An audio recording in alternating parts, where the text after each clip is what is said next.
일단 삼성전자는 거래를 대부분 달러로 합니다. 해외에 반도체를 팔아서 달러를 벌어오지만 해외 장비와 원자재를 사들이는데도 막대한 달러를 쓰고 있습니다. 그러니까 생산 자회사에서 달러로 사와서 판매 자회사에 달러로 파는 건데요. 이 들어오는 달러와 나가는 달러 규모가 거의 비슷합니다. 이런 시스템을 내추럴 헤지라고 하죠. 외환 전문가들이 가장 이상적인 방식으로 꼽는 거잖아요. 예를 들어 환율이 1200원에서 1400원으로 올랐으면 이 매출도 증가하지만 비용도 똑같은 비율로 늘거든요. 결국 이익률 자체에는 별 영향을 주지 못하고요.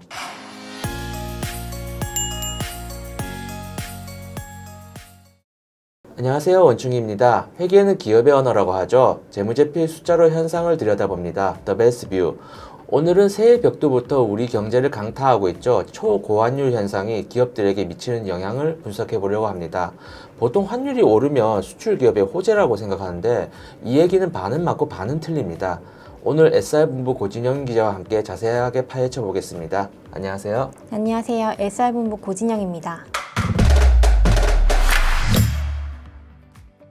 요즘 환율 보면 정말 겁이 날 정도인데요. 1,400원 선 뚫린 게 엊그제 같은데 이제는 1,500원이 넘니 많이 이러는데요.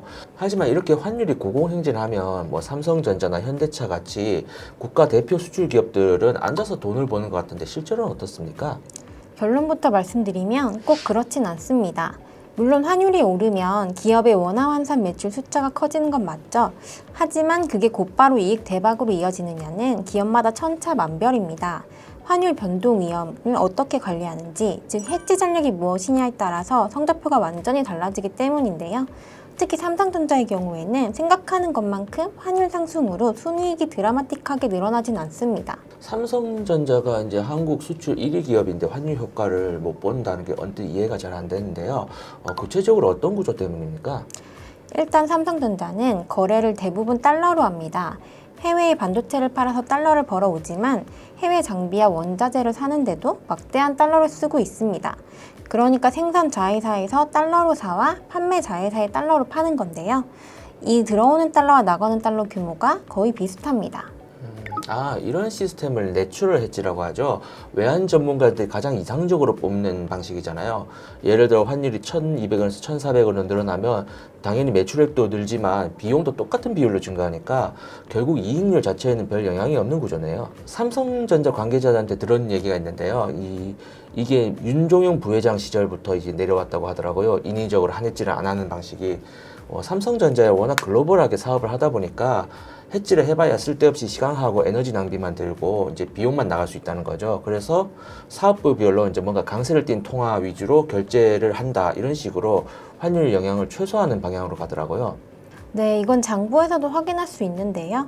2024년 별도 재무제표를 보시면 외환 관련 이익이 7조 3,200억 원, 외환 관련 손실이 약 7조 2,800억 원 정도 됩니다. 작년 9월 기준으로는 각각 3조 8,900억 원, 3조 7,200억 원 수준이고요. 거의 비슷하죠. 환율 변동이 있긴 했지만 그 효과가 순이익을 크게 흔들진 않았다는 뜻이죠. 결과적으로 평가손익이 서로 상쇄되는 모습이 장부에도 나타나는 겁니다. 그러니까 환율이 올라서 매출 덩치는 커져 보일 수 있어도 떼고 남는 진짜 마진율은 환율보다 반도체 업황이나 수율에 달렸다 이런 얘기군요. 그렇다면 환율 덕분에 진짜로 돈을 버는 곳은 어디예요? 우선 자동차 업계가 있죠. 현대차 재무제표를 뜯어보면 확인할 수 있는데요. 매출 원가율을 한번 보시죠. 2022년 현대차의 개별 기준 매출 원가율이 81.4% 정도잖아요. 그런데 환율이 본격적으로 오른 2023년엔 79.2%, 2024년엔 76.8%까지 뚝 떨어집니다.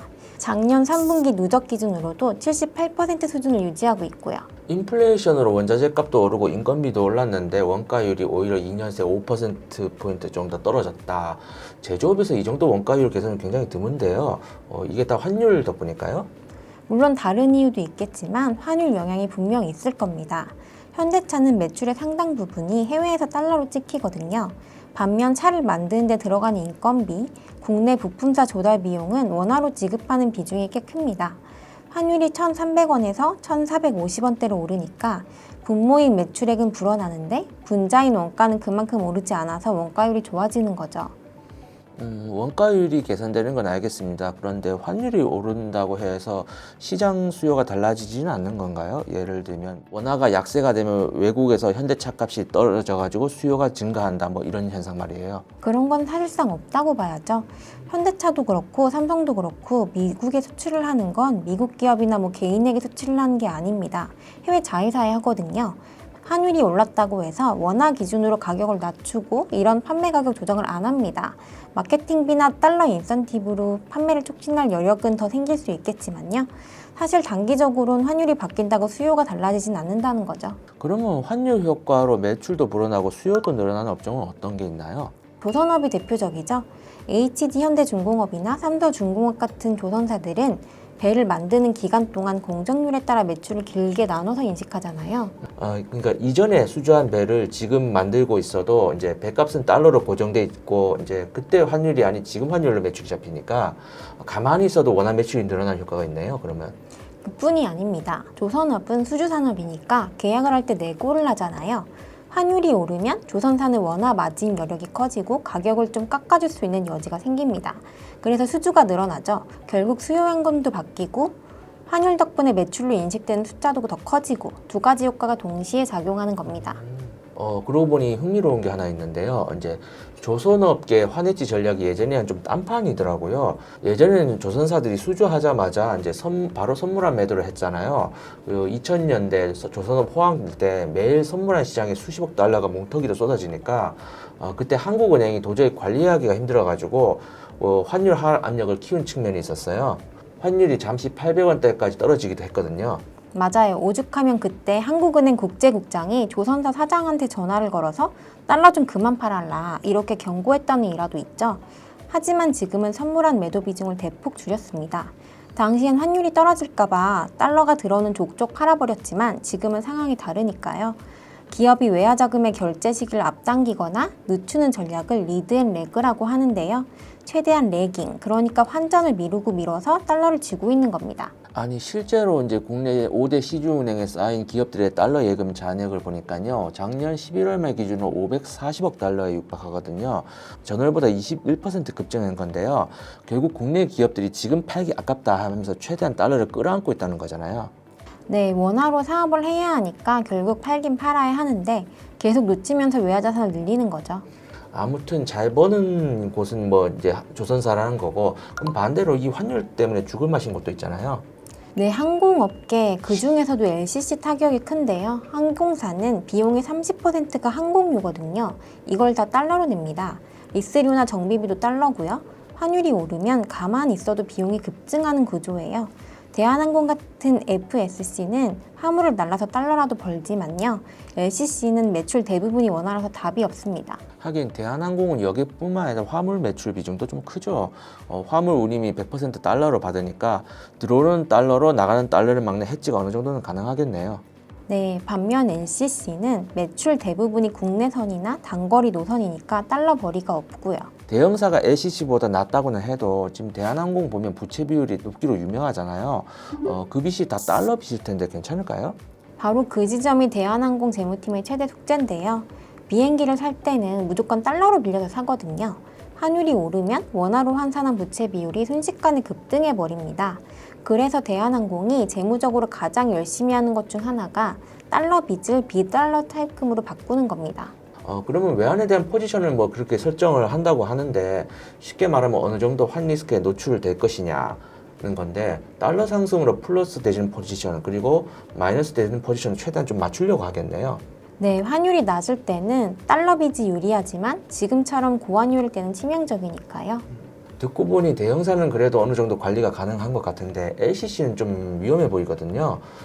그럼 LCC도 선물한 계약을 맺거나 이제 미리 좀 방어를 하면 되지 않을까요? 뭐 안 되는 이유가 있나요? 안 하는 게 아니라 일부 하긴 하는데 제약이 있는 겁니다. 이게 참 뼈아픈 현실인데요. 시중은행들이 LCC나 중소기업에는 환해지 상품 라인을 상대적으로 잘 안 열어줍니다. 아무래도 대형사에 비하면 신용도가 낮고 리스크가 크기 때문이겠죠. 은행도 리스크 관리를 해야 하는데 굳이 위험 부담을 지기 싫은 겁니다. 그럼 결과적으로 정리를 해보면 삼성전자는 뭐 시스템으로 방어를 하고 현대차는 뭐 구조적인 이익을 누리고 반면 LCC나 환해지가 힘든 중소기업은 안전장치가 없이 이제 환율의 파고를 맨몸으로 맞고 있다는 거네요. 네, 그렇습니다. 그래서 투자자분들도 실적을 보실 때 단순히 수출 기업이니 호재겠지라고 넘겨짚지 마시고요. 비용 구조가 어떤 통화로 돼 있는지, 한해지가 가능한 체급인지 이런 점들을 꼼꼼히 따져보셔야 합니다. 네, 1,450원대 환율, 거시 지표 뒤에 숨겨진 기업들의 치열한 생존 전략과 양극화 현실을 잘 들었습니다. 단순한 환율 수혜주 찾기를 넘어서 기업의 비즈니스 모델과 리스크 관리 능력을 꿰뚫어보는 해안이 필요한 시점인 것 같은데요. 환율은 국가 경제의 체온계라고 하죠. 지금의 고열이 우리 기업들에게 체질 개선의 계기가 될 수 있을지 더벨이 계속 지켜보겠습니다. 고 기자 오늘 수고하셨습니다. 네, 수고하셨습니다.